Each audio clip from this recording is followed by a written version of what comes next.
ನಮಸ್ಕಾರ, ಸುಪ್ರೀಂ ಟಿವಿಗೆ ಸ್ವಾಗತ. ಹುಬ್ಬಳ್ಳಿ ತಾಲೂಕಿನ ಕಿರೇಸೂರು ಗ್ರಾಮದಲ್ಲಿ ಸರ್ಕಾರಿ ಪ್ರಾಥಮಿಕ ಶಾಲೆ ಮುಂಭಾಗದಲ್ಲಿ ನಿರ್ಮಿಸಲಾದ ಗಟಾರ್ ಕಳಪೆ ಕಾಮಗಾರಿ ಬಗ್ಗೆ ಮೊನ್ನೆ ಸುಪ್ರೀಂ ಟಿವಿ ವರದಿ ಮಾಡಿತ್ತು. ಆ ವರದಿಯ ನಂತರ ಇದೀಗ ಆಡಳಿತ ವರ್ಗ ಎಚ್ಚೆತ್ತುಕೊಂಡಿದ್ದು ಸಮಸ್ಯೆ ಪರಿಹರಿಸಲು ಕ್ರಮ ಕೈಗೊಂಡಿರುವುದು ಗಮನಾರ್ಹವಾಗಿದೆ. ಕಿರೇಸೂರು ಗ್ರಾಮ ಪಂಚಾಯಿತಿಯ ವ್ಯಾಪ್ತಿಯಲ್ಲಿ ನಿರ್ಮಿಸಲಾಗಿದ್ದ ಗಟಾರ್ ಸರಿಯಾದ ರೀತಿಯಲ್ಲಿ ನಿರ್ಮಾಣವಾಗದೆ ಸಂಪೂರ್ಣವಾಗಿ ತುಂಬಿ ದುರ್ವಾಸನೆ ಬೀರುತ್ತಿತ್ತು. ಇದರಿಂದ ಶಾಲೆಗೆ ಬರುವ ಮಕ್ಕಳು ಹಾಗೂ ಗ್ರಾಮಸ್ಥರು ತೀವ್ರ ತೊಂದರೆ ಅನುಭವಿಸುತ್ತಿದ್ದರು. ದುರ್ವಾಸನೆಯಿಂದ ಮಕ್ಕಳಲ್ಲಿ ಅನಾರೋಗ್ಯ ಉಂಟಾಗುವ ಆತಂಕವೂ ವ್ಯಕ್ತವಾಗಿತ್ತು.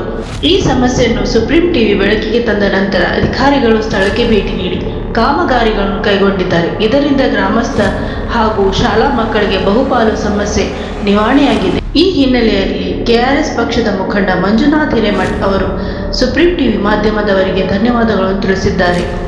ಸಮಸ್ಯೆಯನ್ನು ಬೆಳಕಿಗೆ ತಂದು ಪರಿಹಾರ ದೊರಕುವಂತೆ ಮಾಡಿದ್ದಕ್ಕಾಗಿ ಮಾಧ್ಯಮದ ಪಾತ್ರವನ್ನು ಅವರು ಪ್ರಶಂಸಿಸಿದ್ದಾರೆ. ನಮಸ್ಕಾರ, ನಾನು ಕೆಆರ್ಎಸ್ ಪಕ್ಷದ ಸಿಪಾಯಿ ಮಂಜುನಾಥ್ ಹಿರೇಮಠ ಅಂತೇಳಿ ಮೊನ್ನೆ ದಿನ ನಾನೊಂದು ವಿಡಿಯೋ ಮಾಡಿದ್ದೆ.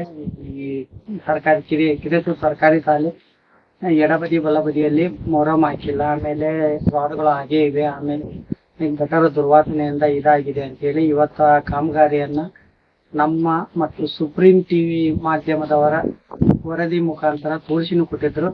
ಅವ್ರಿಗೂ ಸಹ ಧನ್ಯವಾದ ತಿಳಿಸ್ತೀನಿ. ಯಾಕಂದ್ರೆ ಅವ್ರು ವರದಿ ಮಾಡ್ಲಿಲ್ಲ ಅಂದ್ರೆ ಇವತ್ತು ಈ ಮಟ್ಟಕ್ಕೆ ಇದನ್ನ ಕಾಮಗಾರಿ ನೆರವೇರ್ತಿರ್ಲಿಲ್ಲ. ಆಮೇಲೆ ನಮ್ಮ ಹೋರಾಟಕ್ಕೂ ಸಿಕ್ಕಂತ ಜಯ ಇದು.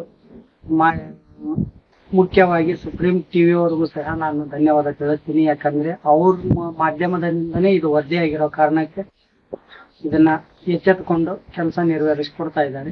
ಧನ್ಯವಾದ. ಬರೀ ಸುದ್ದಿ ಮಾಡಿ ಕೈ ಬಿಡುವುದು ಸುಪ್ರೀಂ ಟಿವಿಯ ಧ್ಯೇಯವಲ್ಲ.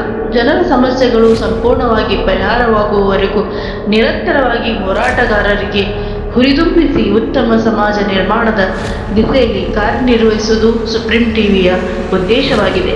ಈ ಕಾರ್ಯಕ್ಕೆ ಸಾರ್ವಜನಿಕರ ಸಹಕಾರವೂ ಅಗತ್ಯವಿದೆ ಎಂದು ಸುಪ್ರೀಂ ಟಿವಿ ವಿನಂತಿಸಿದೆ. ನೋಡ್ತಾ ಇರಿ ಸ್ವಚ್ಛ ಸಮಾಜಕ್ಕಾಗಿ ಸುಪ್ರೀಂ ಟಿವಿ. ಲೈಕ್ ಮಾಡಿ, ಶೇರ್ ಮಾಡಿ, ಸಬ್ಸ್ಕ್ರೈಬ್ ಮಾಡಿ. ವರದಿ ಮಂಜುನಾಥ್ ಬೆಳಗೆರೆ, ಹುಬ್ಬಳ್ಳಿ.